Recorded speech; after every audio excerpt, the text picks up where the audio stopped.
네, 신부님.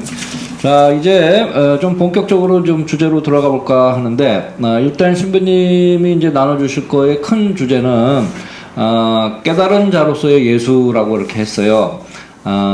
어차피 가톨릭 교회 수도자고 사제가 불교에 대해서 이야기를 하니까 아주 굉장히 적절한 그런 제목으로 보입니다. 그래서 그냥 떠오르는 질문을 그냥 하나 드려볼게요. 제가 그 과거에 로마에서 온 그 신부님이 있었어요. 그 용성 박사인데 그분이 이제 서강대에 오셔가지고 뭐 강의도 하시고 뭐 이러면서 한국에 불교 스님을 만나 뵀다고 그래요. 그러면서 서로 그 영성적인 면에서 굉장히 많은 이제 대화를 나누셨고, 근데 이제 끝 마무리에 그 스님이 누군지는 몰라요. 근데 그 스님이 이제 다 대화를 나누더니 신부님이 지금 말씀하신 거와 우리 불교 안에서 그 명상하는 거 이런 걸 이렇게 대화를 나눠 보니 거의 똑같은 일을 하는 것 같다. 당신과 나는 똑같은 일을 하는 것 같아요. 이렇게 표현을 했답니다. 그랬더니 그 로마에서 오신 예수회원이에요, 그분도. 딱 한마디 덧붙인 게 뭐냐면, 그렇다. 너와 나는 똑같은 일을 하는데 너는 하나님 없이 혼자 하는 거고 나는 하나님과 함께 한다. 이렇게 이야기를 했답니다. 이 담화 안에서 물론 신부님이 이 이야기를 듣고 또 불교를 공부하면서 이 이야기에 대해서 평가를 한다면 어떤 말씀을 해주실 수 있겠습니까? 신부님께서 방금 말씀하신 거는 진담이에요, 농담이에요? 진담이죠. 그 제가 들은 얘기니까. 직접 들으셨군요. 예. 근데 한국에서 다종교 문화권인 것만큼 조화를 이루기 위해서 그 자의성보다 유사성을 많이 강조하는 그 문명입니다. 그래서 그 종합적으로 생각하는데 강한 반면에 이게 뭐가 자의인지 명확하게 알아내는데 좀 부족할 때가 많다는 그 의견입니다. 그래요. 왜냐하면 그 자의성을 강조한다면 너그럽지 못하는 사람이라고 예심이 부족하다고 그리고 크게 보지 않고 그냥 좁게 본다라는 평가를 쉽게 받을 수 있는 문화권입니다. 근데 어와 아가 다르다라고 하잖아요. 그래서 일본과 한국이 다르잖아요. 저는 불어권 사람인데 영어권 사람이 아닙니다.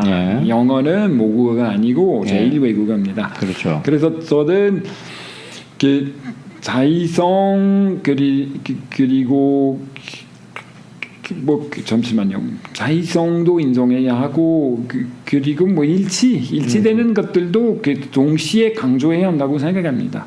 그래요. 그래서 그 스님께서는 보통 스님들과 마찬가지로 무엇보다도 비슷하다라는 그 주장을 하셨었지 그 자의성을 인정하려고 하지는 않으셨습니다. 그래서 그거는 저는 평범하다고 봐요. 근데 그 신부님은 신이라고 말씀하셨는데 그 불교적인 입장에서는 신의 개념이 터무니없어요. 근거가 없어요. 무근해요. 무근합니다. 오케이. 어찌됐든 이게 얼마든지 더 많은 대화를 나눌 수 있는 주제인데 계속 말씀하세요. 어찌됐든 신부님의 그 지금 대답 안에서는 저는 뭘 느끼냐면 종교의 그 다양성 그것을 서로 인정하고 그 안에서 좀 대화가 돼야 될 것 같다 이런 생각이 듭니다. 그래서 그런 분위기 안에서 이 신부님과의 이야기도 이렇게 나갔으면 좋겠습니다. 일단 아까 이제 그 종교에 대해서 이제 간단하게 좀 말씀을 해주셨는데 여기 지금 신부님이 이렇게 그 깨달은 자로서의 예수의 그 강의록을 이렇게 보면요, 도교에 대한 이야기도 나오고 유교에 대한 이야기도 나오고 힌두교에 대한 이야기도 나와요. 그 항목은 종에 통달한 사람 이렇게 이제 쓰여 있는데 여기에 대해서 좀 설명 좀 해주시죠. 저는 가톨릭 문화권에서 태어났고 모태 신앙 뭐 유아 세례라고 하는데 근데 그래도 누구든지 다 우물 안의 개구리라고 생각합니다. 그래서 그 다른 우물도 있다는 걸 알아야 한다고. 예를 들면 유교의 그 우물, 불교의 우물, 무속의 우물, 힌두교의 우물, 이슬람교의 우물, 유대교의 우물, 기타 종교의 그 우물이 다 있는데 저의 고유한 우물의 의미가 뭔지 그 다양성을 인정하면서도 그 본래 태어난 아니라면 그 살고 있는 우물의 가치를 포기하지 말아야 해요. 저는 여기서 좀 철학적으로 말씀드리자면 그 상대성과 절대성을 그 동시에 고수해야 한다고 말씀드리고 싶어요. 저의 우물은 수많은 우물들 가운데서는 상대적입니다. 그러나 제가 태어난 우물로서 아니면 제가 살고 있는 우물로서 저에게는 절대적입니다. 그래서 쉽게 상대성에 빠져버려요. 다 똑같다. 아까 교수님의 주장은 그 유사성만 강조하는 거고요. 그래서 이게 뭐라고 하는데 좀 문제가 돼요. 어떤 상대주의에 빠져버린 거예요. 다 똑같다는 주장이에요. 근데 이거는 저도 신부님께 여쭤보고 싶고요. 한국어는 이게 일어와 유사하십니까? 유사성이 있습니까? 일어와 한국어가 좀 비슷한 면이 있어요? 없어요? 있죠. 그렇다고 해서 다 똑같다고 얘기할 수 있겠습니까? 똑같지는 않죠. 똑같지는 않죠. 그래서 어떻게 어떤 언어나 다 자기 문법이 있잖아요. 다 문법이 있다. 다 단어가 있다. 다 동사가 있다. 뭐 다 주어가 있고 목적어가 있고 보어가 있고 다 똑같다. 아니에요. 어떻게 보면 비슷해요. 그 공통 분모가 있다고 인정할 수 있으면 그렇다고 해서 다 똑같다는 얘기는 못해요. 종교 생활을 하는 데 있어서 그 다양성 인정하면서도 상대성에 빠지지 말아야 하고 그리고 자기 믿음의 대상의 절대성을 포기하지 말아야 한다고 저는 생각합니다. 그거는 힘들어요. 맞습니다. 대부분의 사람들한테 그 배타성이 생기죠. 배타성. 내가 믿는 거는 이게 절대적이다. 나머지는 다 인피델이라고. 그거는 안 좋아요. 그렇죠. 이게 내가 믿는 것만 옳다. 나머지는 다 쓰레기다. 이게 다 원칙적인 종교다라고. 안 그러면 내가 믿는 거는 당신이 믿는 것과 결국엔 똑같다. 이게 바꿔도 된다. 근데 그러면 저는 그러면 절에 다니는 것과 성당에 다니는 거는 똑같을까? 성당 이퀄 절, 교회 이퀄 교사찰, 그런 결혼을 낼 수 있을까? 그렇지는 않잖아요. 그렇지 않죠. 스님이 이퀄 가톨릭 사제 이퀄 개신교 목사님 다르잖아요. 다르죠. 그 말을 할 때 쉽게 당신이 믿으시는 것과 내가 믿는 게 결국은 똑같지 않을까? 이게 예의상 좋아요. 근데 그 사제가 그 교회에 넘어가지는 않으셨어요. 제 질문은 지금 그 신부님의 강의록에 그 여러 가지 이제 종교를 언급을 하셨기 때문에 도교, 유교, 힌두교까지 이렇게 언급을 하신 이유 여기 나와 있는 그거에 대해서 좀 설명을 해달라고 그랬는데 이제 그렇게 답을 하신 것 같아요. 종이 많은데 저의 종교 말고도 그 종교가 많습니다. 그러면 어떻게 그 다양성을 인정하면서도 방향 감각을 잃어버리지 않을 수 있을까? 이게 저의 의문이에요. 그래서 어떤 사람들은 다 똑같다. 결국은 그 방향 감각 안 잃어버리고 결국은 이게 다 똑같다. 저는 똑같다는 것을 주장하고 싶지는 않아요. 알겠습니다. 그러나 그렇게 다양하지만 또 한편으로는 종교라는 어떤 공통점은 있을 것 같아요. 뭐 어떤 종교학에서 어떤 사람들은 그 비슷한 요소는 예를 들자면 비는 것 네. 이게 다 있어요. 예. 예를 들자면 이거는 다 그림을 그리는 것, 뭐 신의 그림을 그리는 것 불교 안에도 다 있어요. 네. 그거는 네. 뭐 불보살이라고 하는데 신이라고 하지 않고 그 80%가 비슷하다고 얘기를 해요. 네. 근데 80%인지 70%인지 85%인지 저는 정확하게 말씀드리고 싶지는 않아요. 모르니까요. 그렇죠. 예, 맞습니다. 자, 예를 들자면 신부님의 몸과 제 몸이 비슷하잖아요. 예. 머리가 있으시잖아요. 코도 있으시고 귀도 저처럼 코도 있으시고 입술도 있으시고 사지도 있으시고 뭐 상체 하체고 다 있고 엉덩이도 다 있으시고 저처럼 다 똑같구나. 그래도 다르잖아요. 그러죠.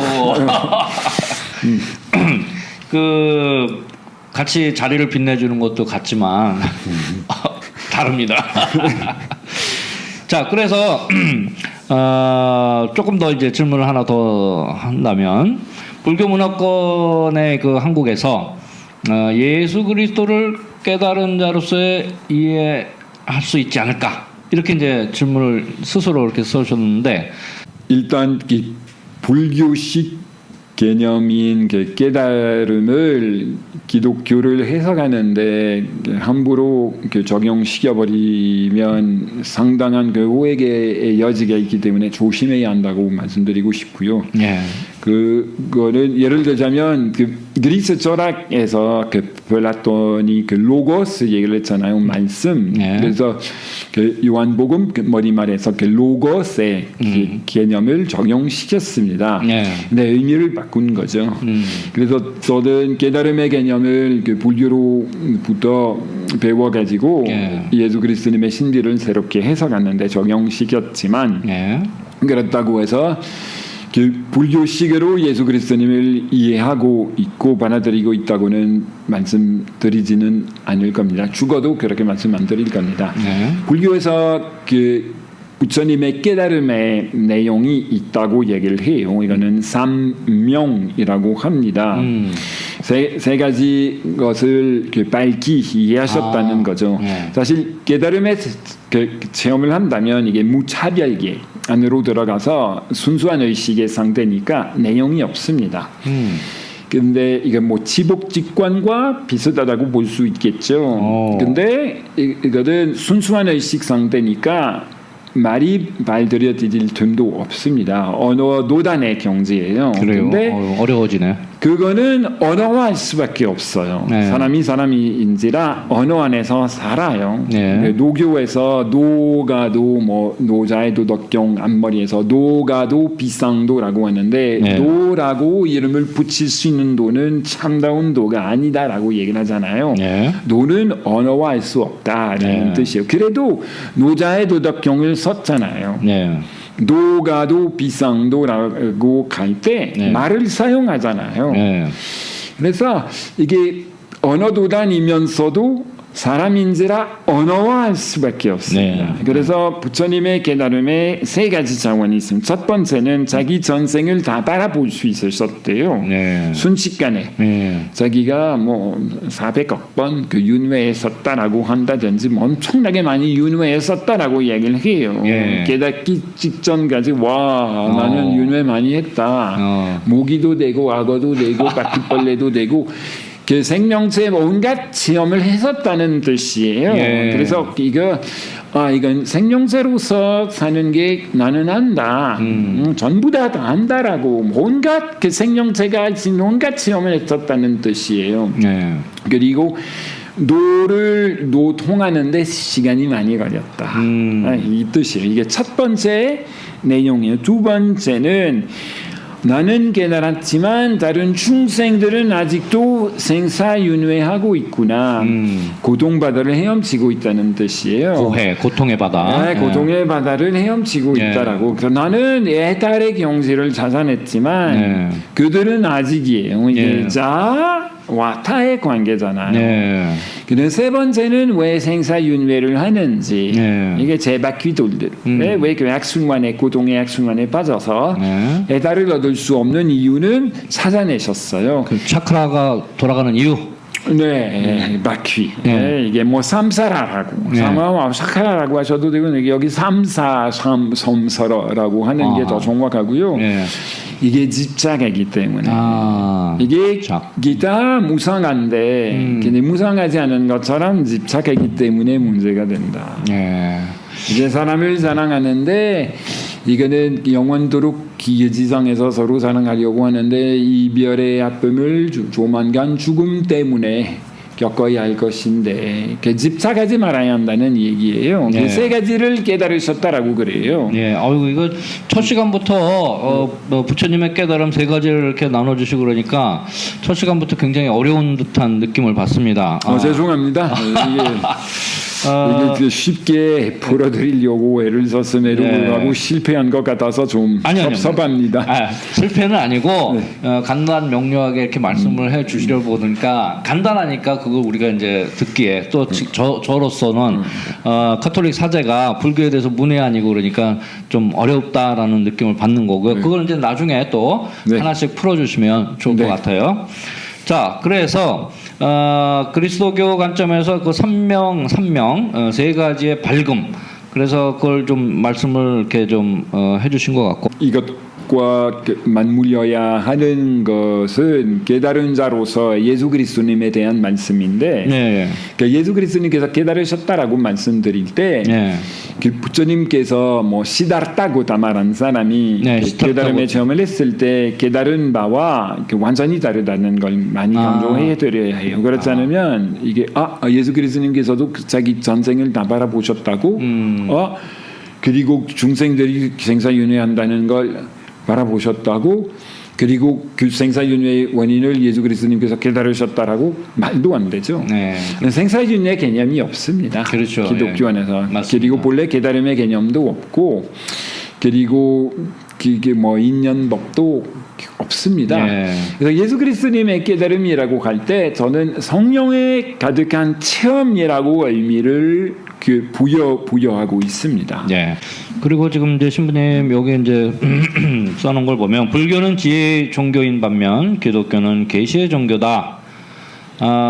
이렇게 이제 분리를 해놓으셨는데 여기에 대해서 좀 설명 좀 해주세요. 이거는 뭐 종교학에서 이런 구분을 좀 하는데 네. 이게 불교가 신의 개념이 없다고 말씀드렸고요. 네. 뭐 최소한의 뭐 초기 불교에서 대승 불교에서는 뭐 신이 없다고 뭐 신이 끝까지 없다고 얘기를 해요. 네. 신 대신 불보살, 뭐 석가모니 불, 형이상각적인 부처가 석가모니 불로서 뭐 신의 역할을 한다라고 할 수는 있겠지만 불자들에게 이렇게 말씀드린다면 귀에 거슬리게 들릴 것 같고요. 그래서 의문이 뭐셨어요, 신부님? 불교는 지혜의 종교이고 이거는 지혜 종교라고 그러면 인간이 신 없이 어떤 해탈의 길을 지혜로서 발견하는 것인 반면에 계시 종교는 인간이 찾아보아도 찾아내지 못하는 길을 구원의 길을 신으로부터 계시를 받고 찾아내는 겁니다. 그래서 이거는 첫 번째는 완전히 뭐 자력적이라고나 할까요? 계시 종교는 훨씬 다력적이죠. 근데 불교에서도 그런 거 있잖아요. 뭐 열심히 이제 도를 닦고 묵상 명상 뭐 하고 수행을 하고 하면서 뭔가 이렇게 딱 깨달았다라고 했을 때 그게 과연 자력만으로 된 건가? 아니면 우리식으로 해석한다면 그래 너 열심히 이제 노력을 했으니 우리 이제 성령께서 하나님께서 이렇게 딱 깨달음을 주신 거 아닌가? 네, 근데 당연히 신부님께서 주종하시듯이 뭐 생각하시듯이 우리 해석을 붙여버리는 거죠. 그렇군요. 네. 아전인 추격으로 불교를 해석해 버리는 거죠. 아전인 기독교적인 입장에서 기독교적인 입장에서 불자의 체험을 우리가 해석할 수 있지만 불자한테 너는 이게 은총을 받았다라고 그러면 말이 안 먹히죠. 이게 그 불교의 고유성을 무시하는 거죠. 그러니까 제가 그 은총을 받았다 이런 게 아니라 불교 안에서도 그 도노 점수 이런 얘기 있잖아요. 한 번에 깨달은 것도 있고 아니 열심히 노력해서 점차적으로 도노 깨닫는 점수. 것도. 예. 네, 근데 그 차원에서 얘기를 하는 거죠. 네, 근데 이거는 뭐 유명한 그 고려 시대 보릴보조 국사 진울 송광사의 뭐 창립자라고 볼 수 있는 네. 그 보릴보조 국사 진울 진울은 스님. 예. 이게 그 역대 그 뭐 중국 불교 조사의 말씀을 따라서 이게 도노돈수적인 체험은 오랫동안 그 전생에서 수행 열심히 했기 때문에 가능한 체험이지 예. 갑작스럽게 아무 노력 없이 깨닫는 거는 전혀 아니다라고 그래요. 예. 그게 비유적으로 말씀드리자면 빙산의 일각이에요. 아 그렇군요. 그 보이는 거는 돈수적인 체험입니다. 이때 단박 개침이라고 해요. 예. 그래서 깨달음과 함께 수행의 과정을 완전히 끝나버리는 거예요. 예. 부처가 되는 거예요. 예. 뭐 그런 비결이 뭐냐? 그래서 너무 쉽게 요즘은 간화선 수행한다면 돈수적인 체험할 수 있다고. 근데 저는 이거는 빛 좋은 개살구라는 걸 확실히 알아요. 이렇게 그렇군요. 쉽게 깨달을 수는 없어요. 아무도. 그렇군요. 예. 이거는 그 간화선 그 마케팅 하는데 아하. 도움이 되긴 하겠는데 예. 네, 실제적으로 이 간화선 수행을 열심히 했다고 해서 이게 돈수 해가지고 그 다음에 부처가 되는 사람은 없어요. 예, 알겠습니다. 이거는 리터릭이라고 해요, 영어로. 예. 이게 수사법이에요. 예. 예. 자, 신부님 더 하고 싶은데 신부님이 지금 나눠주신 것만 해도 지금 공부를 하면서 제가 편집을 해야 될 것 같기 때문에 첫 시간이니까 이 정도로 마무리를 하는 게 좋을 것 같습니다. 앞으로 할 얘기가 너무 많은 것 같습니다. 예, 그래서 신부님의 지혜를 좀 더 나눠주시기를 기대하면서 오늘은 이 정도로 마무리하는 걸로 하겠습니다. 네, 감사합니다. 고맙습니다.